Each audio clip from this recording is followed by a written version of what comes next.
दिल्ली सरकार राज्य के पूर्व सीएम अरविंद केजरीवाल के बंगले को स्टेट गेस्ट हाउस में बदलने की तैयारी में है।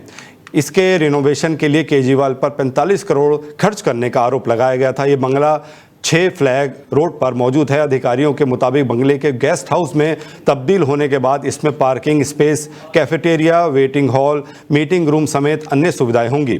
अन्य गेस्ट हाउस की तरह ही अधिकारी मंत्री भी यहां ठहर सकेंगे और किराया भी भरेंगे। इसके अलावा अन्य गेस्ट हाउस की तरह यहां ट्रेडिशनल फूड मिलेगा, जिसका लुफ्त आम जनता भी ले सकेगी। फिलहाल इस प्रोजेक्ट को अंतिम मंजूरी मिलने की तैयारी में है और आपको बता दें, बंगले की देखरेख के लिए 10 कर्मचारी तैनात हैं जो साफ सफाई और दूसरी व्यवस्थाएं संभालते हैं। अरविंद केजरीवाल साल 2015 से 2024 तक पूरे 9 साल तक इस बंगले में परिवार समेत रहे हैं। इसके रिनोवेशन पर हुए खर्च पर बीजेपी ने सवाल खड़ा किया था। बंगले को शीश महल नाम दिया गया था और इस पर बातचीत के लिए हमारे साथ जुड़ रहे हैं आप प्रवक्ता रमाकांत पटेल। रमाकांत जी, आपका बहुत बहुत स्वागत है डेली 24 भारत पर।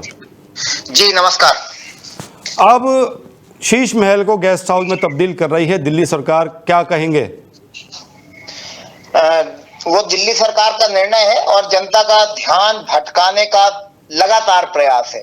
जनता का ध्यान आ रहा है कि जब से भाजपा की सरकार बनी है तब से इन्होंने क्या काम किया है, उस पे तो ये कोई जवाब दे नहीं पा रहे हैं। अभी बीजेपी के पूर्व मंडल अध्यक्ष यमुना घाट पे डूब जाते हैं, सीएम साहब रील बनाती रहती हैं, तो इन पर कोई जवाब नहीं। जल भराव पर कोई जवाब नहीं, बिजली कटौती पे कोई जवाब नहीं, अस्पतालों की बदहाली पे कोई जवाब नहीं। तो ध्यान भटकाना है, इसलिए शीश महल का मुद्दा बार बार लाना है। जब हम 8 जनवरी को आम आदमी पार्टी के माननीय सांसद संजय सिंह जी ने कहा कि हम शीश महल खोल रहे हैं, तो भाजपा की ही पुलिस ने उनको जो है उसको दिखाने से, पत्रकारों को दिखाने से रोक दिया। फिर हमने कहा कि हम शीश महल भी खोल रहे हैं और पीएम आवास जो 2700 करोड़ का बना है हम उसको भी दिखाएंगे। वहां पे 10-10 लाख रुपए का पेन रखा हुआ है, उसको भी दिखाएंगे, लेकिन वो भी नहीं दिखाने दिए गए। तो ये सब केवल नौटंकी है, केवल दिखावा है। लेकिन रमाकांत जी, अब तो पूरी जनता के लिए और खोला जा रहा है एज ए गेस्ट हाउस। अच्छी बात है, खोलना चाहिए। हम तो पहले ही खोलने के पक्ष में थे।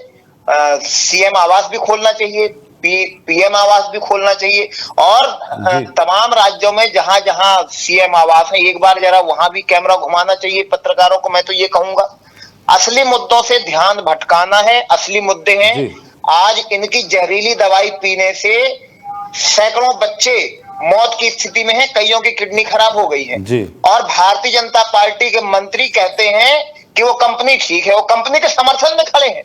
जो हजारों बच्चों की, सैकड़ों बच्चों की जान लेने पे तुली है, जहर बेच रही है, उसके समर्थन में क्यों भारतीय जनता पार्टी खड़ी है, क्यों उनके मंत्री खड़े हैं?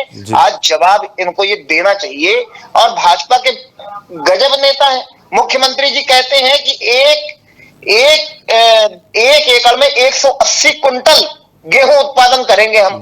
तो इनको जमीनी हकीकत से कोई लेन देन नहीं है। किसान पुत्र होने का दावा करते हैं, मैं मध्य प्रदेश की बात करने लग गया, सॉरी। तो ये किसान पुत्र होने का दावा करते हैं और किसानी के बारे में उनको कुछ नहीं पता है। नए जमाने के पप्पू भारतीय जनता पार्टी के सीएम साबित हो रहे हैं। रमाकांत जी, बहुत बहुत धन्यवाद हमसे जुड़ने के लिए, तमाम जानकारी साझा करने के लिए। तो आपको बता दें, दिल्ली सरकार का बड़ा फैसला, केजरीवाल जिसमें रहते थे उससे शीश महल कहा गया था और अब उसे गेस्ट हाउस के रूप में खोलने की तैयारी कर रही है दिल्ली सरकार। और आपको बता दें कि मुख्यमंत्री के तौर पर 9 साल रहे थे केजरीवाल इस घर में और आपको बता दें बीजेपी ने इसे 45 करोड़ का शीश महल भी कहा था और अब दिल्ली सरकार इसे गेस्ट हाउस बनाने की तैयारी कर रही है।